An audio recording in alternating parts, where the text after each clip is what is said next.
Well, hello there, everyone. We're in our bunkers thinking about all of you. This is Tim, and my good friend Eric is out there with us. You there, Eric? Hey, I am. Hey, Okay. Now, where are you, Eric? I am still in NOLA. Still All in NOLA. right. Well, I have fled the scene and am in Austin. So maybe both of us can feel the eyes of Texas upon us. But That would be nonetheless, grand. yeah, that's right. Dad joke. Nonetheless, we're heading into chapter 12 now, where we're looking at what's called differential costs. I tend to think about this more as like just a cost benefit analysis. So, from an intuition standpoint, thinking about, do I get more benefits out of it than it was going to cost me to do? And so today we want to focus, in this session, we want to focus specifically on the idea of special orders. But we also have three other kinds of these cost benefit analysis, the analyses that we're going to go through. And so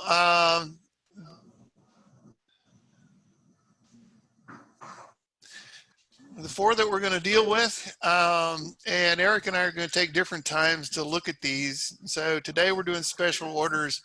The one I think about in today's situation is, why do restaurants choose to sell on curbside service?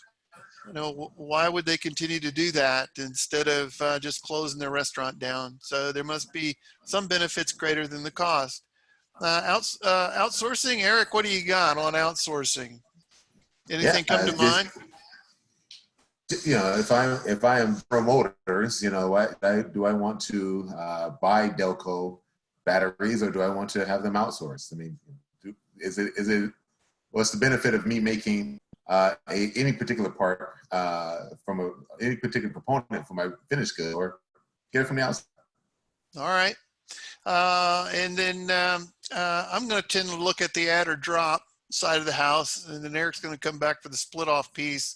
The add or drop is when you have a product that you've either been making and it's not doing so well, or you're thinking about bringing in a new one that you haven't done, and try to decide if it's better to have that division or product or not have the division or product. So I think that the number three is probably the most straightforward of all four of these I agree. decisions. And so I think one and four to me are perhaps the most challenging. What do you think, Eric?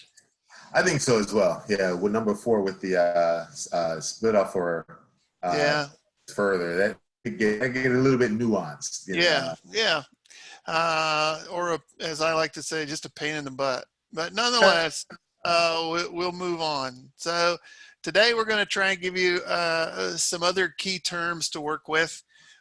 So these are ones you'll hear Eric and I talk about fairly regularly. The key one here is it a relevant costs or an incremental costs? And those are the costs that just make a difference. If there's something that changes when you make your decision, then it's relevant to that decision. Um, Avoidable costs, something specific that again will change. Eric, do you use these terms kind of interchangeably a lot of times? Yeah, pretty much. And what mantra is, if it doesn't change, it doesn't matter. So Okay. as stickler on the title of the cost as much as behavior. So Okay. if the between the decision, yeah, we want to include that. If it doesn't, just ignore it. So if it doesn't change, It it doesn't matter. Yeah, just Wise words from Eric Valentine. There you go. That'll get you through any of these problems, though, seriously, though, because if it doesn't change, it just doesn't matter. yeah. And part of the challenge of all of these problems is figuring out how to read them and how to decide what's relevant and what's not relevant. And that's tough for people, especially young students who haven't had a lot of experience in making those kinds of decisions outside of a classroom. So there's one other thing that we'll talk about, you'll hear us talk about, we're not going to belabor it much here, but the term capacity will come up several times in these problems.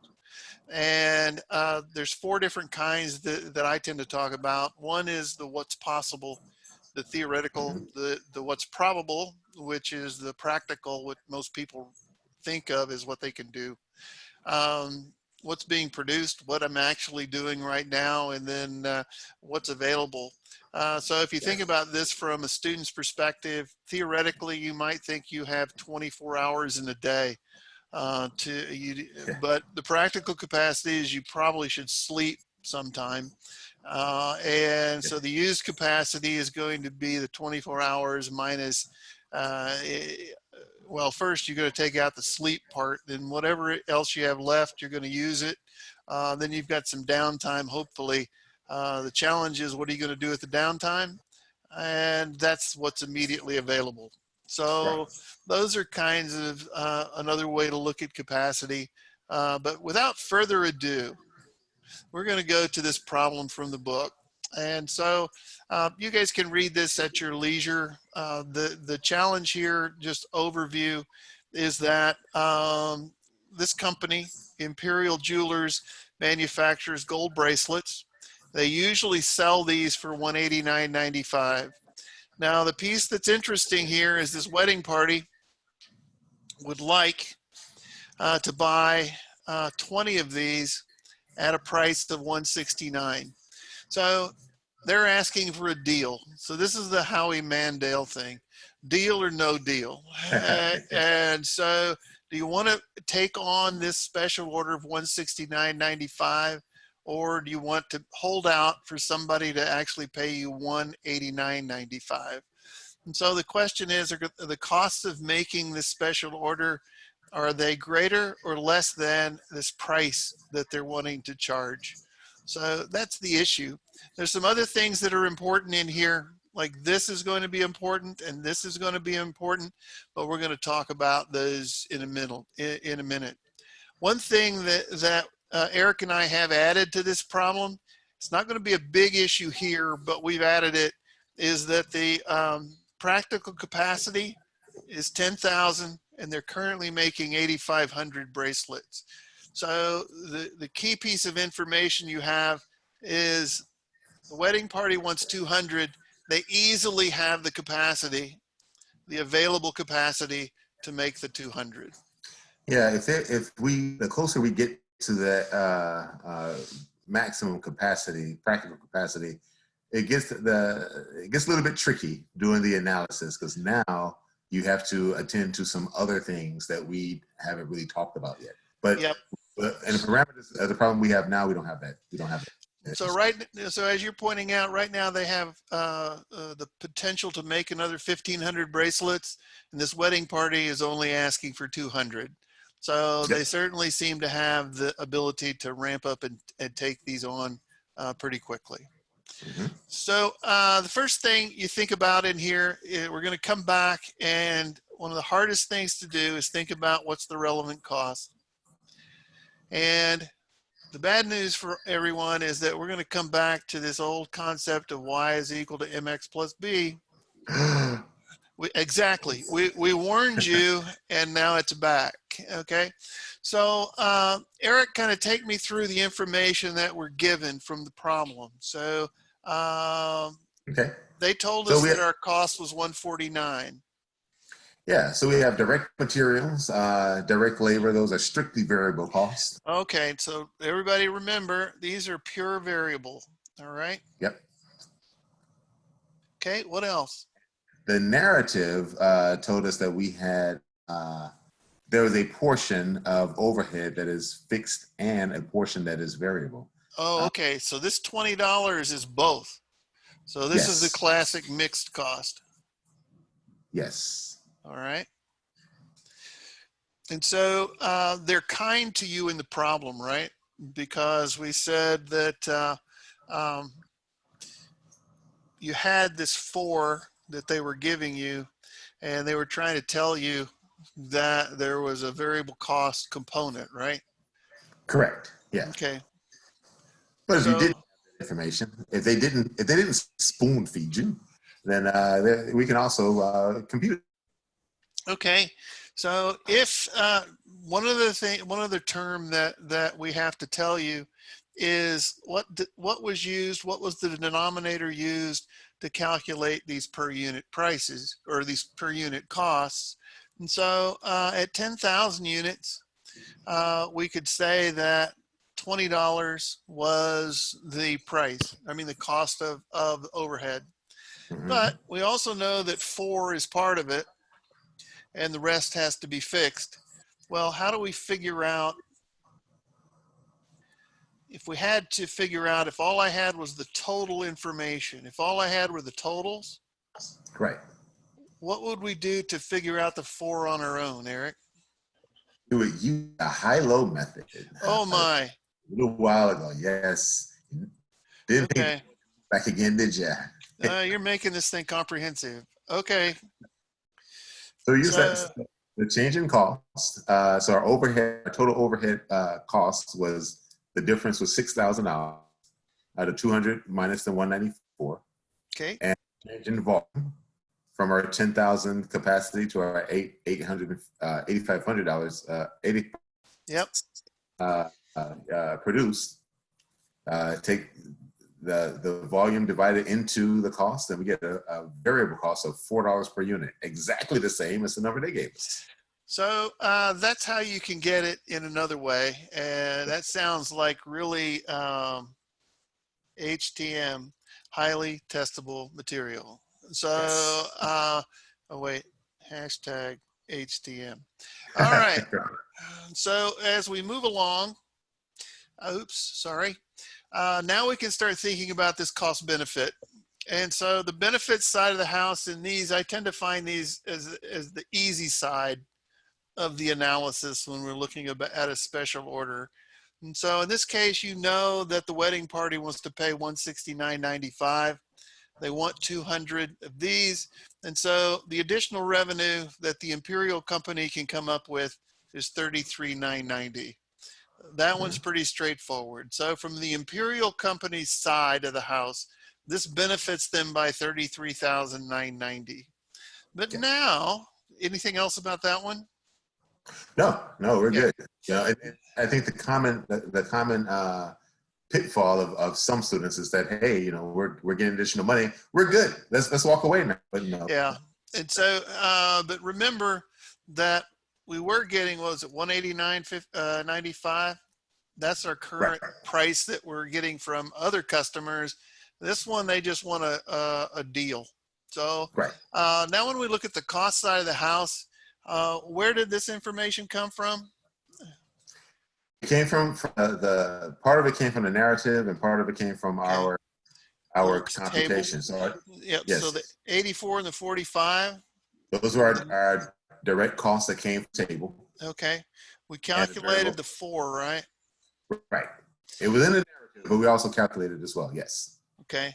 And so our cost, our variable cost based on that information was 133. And then we add this other $2 for filigree. I always do misspell that, but nonetheless, I had to look it up to see what it was. I didn't know what it was, but they add $2 for that. And the reason it gets added in here, because it's only for this special order. So it's unique to this one. And so we go back to Eric's point that if it changes, it's relevant. And so this $2 would be a change. Now, one thing I would draw your attention to is, you remember up here when they told you your cost was 149, your actual variable cost is not the 149, it's the 135. Okay, so that's one place to be really careful, that this variable cost is not equal to that average cost. Right, and that's because the fixed costs were not attending to the fixed costs, because the fixed costs don't change. Because they don't change, they don't matter. We eliminate them from this calculation. Oh yeah, that's right. Fixed costs, be careful. If they don't change, they don't matter. And so for every one of these bracelets we make, our variable costs are 135. We're making 200 of those. So the cost of making was 27. we've got a little machine or whatever that we're using just for this project. So our total cost is $27,250. And so we then compare that to the benefits. So you might recall we calculated $33,990 and our cost was $27,250, and the benefits are greater than the cost. Well, that was straightforward, easy. Everything is based on the numbers. Do I have to go any further than that? What do you think, Eric? It's just a matter of the numbers, right? Well, there's always the what I call the warm fuzzies. Warm fuzzies.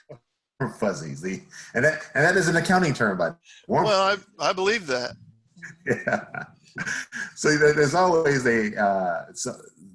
benefits or outcomes that are not easily easily quantifiable.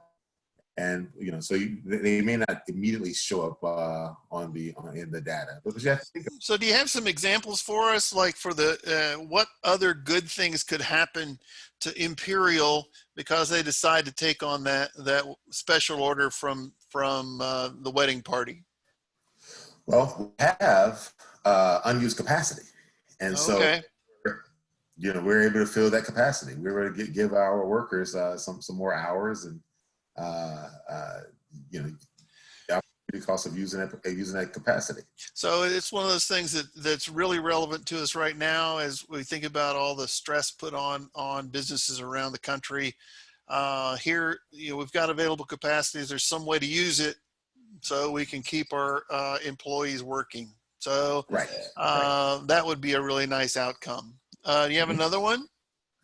Well, I don't know what their primary market is, but if these bracelets are a big hit, they could have penetrated the. Okay, so a new market. Mm-hmm. Okay, so gives them an opportunity to get into a new market. How about some bad things that might happen?